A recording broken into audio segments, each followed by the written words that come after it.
जीवन में रिस्क लेने से कभी मत डरो दोस्तों। या तो ज़िंदगी में जीत मिलेगी या हार भी गए तो सीख मिलेगी। तो गुड मॉर्निंग दोस्तों, एमएस क्लास में आप लोग का फिर से एक बार स्वागत है।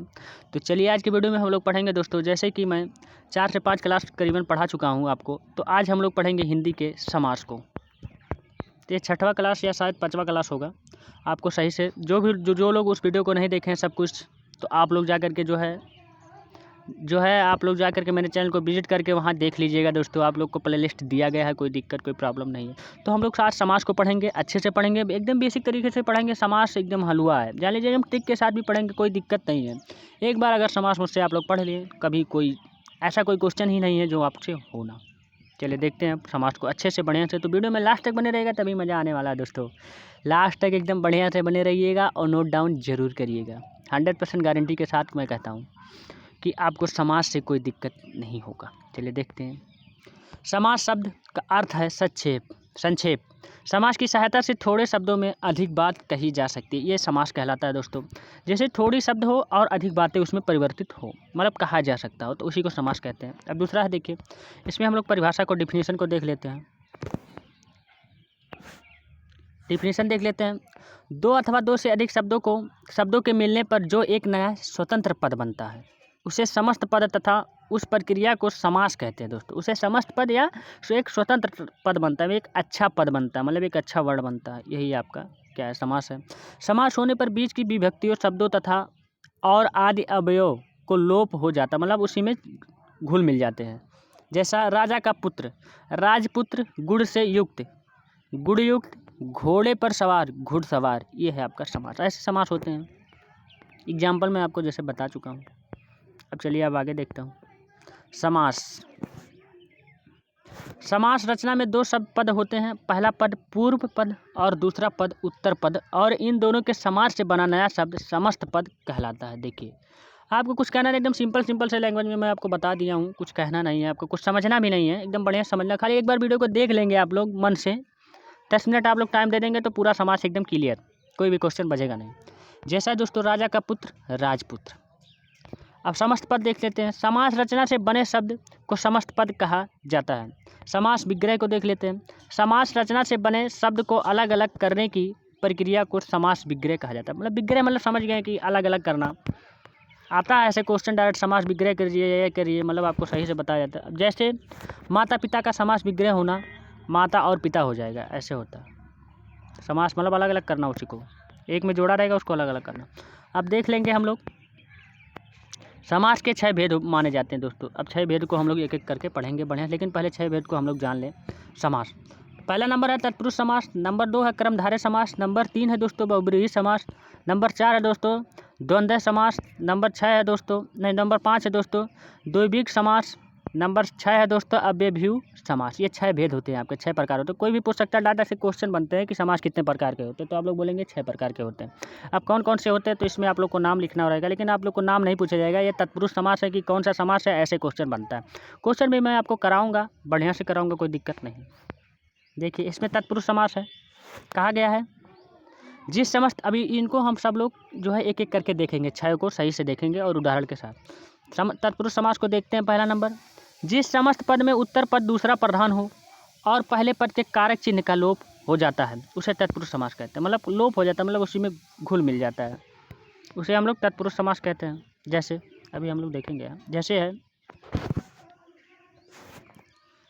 जैसे समस्त पद का विग्रह। देखिए समस्त पद और विग्रह, दानवीर का दान में वीर, देववासी का देशवासी, ये है देशवासी का देश का वासी, ये होता है आपका। तो विभक्तियों के अनुसार तत्पुरुष समास के 6 भेद होते हैं। देखिए अब तत्पुरुष समास के भी 6 भेद होते हैं। अब ये देखिए बहुत कठिन है, जान लीजिए, मतलब थोड़ा देखना है। तत्पुरुष समास के भी 6 भेद होते हैं। अब कौन कौन होते हैं इसमें देख लेते हैं। क्रम तत्पुरुष होता है, इस पर कर्ण तत्पुरुष होता है। तीसरा नंबर है संप्रदान तत्पुरुष, चौथा नंबर है संबंध तत्पुरुष, नंबर 5 है अपादान तत्पुरुष, नंबर 6 है अधिकरण तत्पुरुष। अब हम लोग एक एक करके इसको देखेंगे पहले, फिर इसके बाद आगे उसके बारे में हम लोग पढ़ेंगे। जैसे पहला नंबर है कर्म तत्पुरुष, इसमें कर्म कारक के विभक्ति चिन्ह को का लोप होता है। जैसे जेब कतरा, जेब को कतरने वाला, यश को प्राप्त, ये है आपका। जैसे उदाहरण है दोस्तों, कर्ण तत्पुरुष है, इसमें कर्ण कारक के विभक्त चिन्ह से ये देखिए आपका दिया गया है, अथवा द्वारा का लोप हो, मतलब द्वारा का लोप हो सके, जैसे रोग पीड़ित, रोग से पीड़ित। ये आपका संप्रदान तत्पुरुष है दोस्तों, इसमें हम लोग देख लेते हैं। इसमें संप्रदान कारक की विभक्त चिन्ह के लिए का लोप होता है। ये आपका बताया गया संप्रदान तत्पुरुष में, जैसे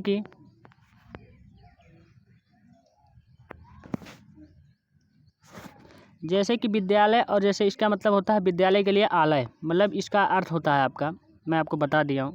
अब आगे चलिए हम लोग देखते हैं अपादान तत्पुरुष। इसमें अपादान कारक के विभक्त चिन्ह से का लोप होता हो, जैसे धनहीन, मतलब धन से हीन, मतलब धन उनके पास हो ही ना हो। अगला है संबंध तत्पुरुष। इसमें संबंध कारक के विभक्त चिन्ह का लोप होता है, जैसे गंगा तट, गंगा का तट, ये आपका लोप होता है, उसमें मिलान होता है। अधिकरण तत्पुरुष। इसमें अधिकरण कारक की विभक्त चिन्ह में तथा पर का लोप होता है, उसे हम लोग क्या कहते हैं, अधिकरण तत्पुरुष। जैसे आप बीती, मतलब आपका बीती, ये है आपका। अगला है हम लोग देख लेते हैं दूसरा नंबर। अब उसमें अब ये आपको 6 का 6 आप लोग को समझा दिया हूँ, तो अब हम लोग देखेंगे दूसरा नंबर कर्मधारय समास को।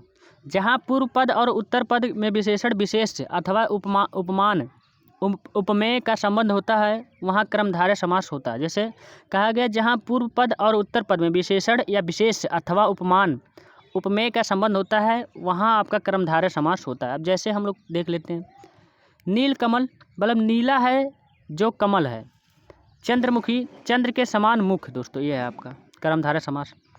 अब तीसरा नंबर हम लोग देख लेते हैं बहुब्रीहि समास।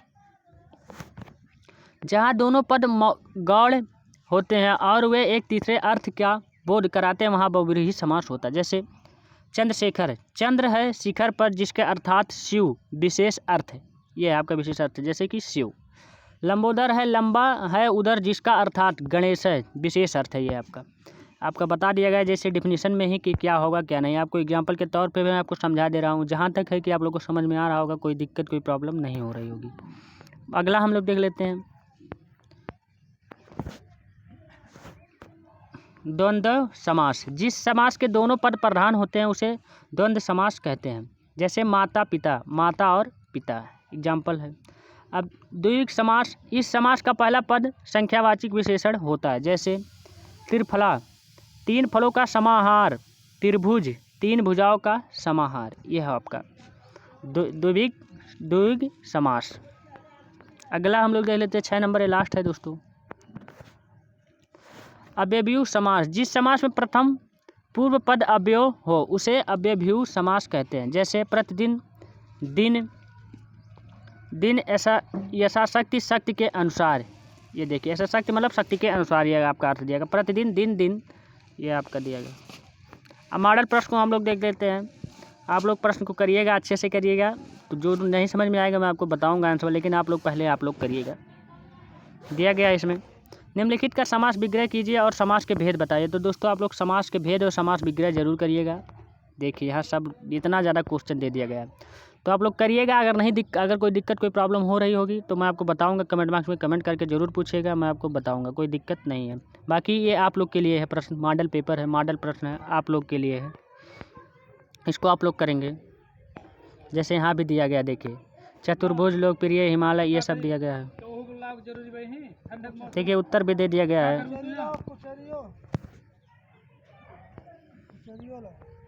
हला पहले बोरा कहाँ घुसका है कुछ एरिया बाहर पहले बोरा जहाँ घुसका होगा बोरा घुसका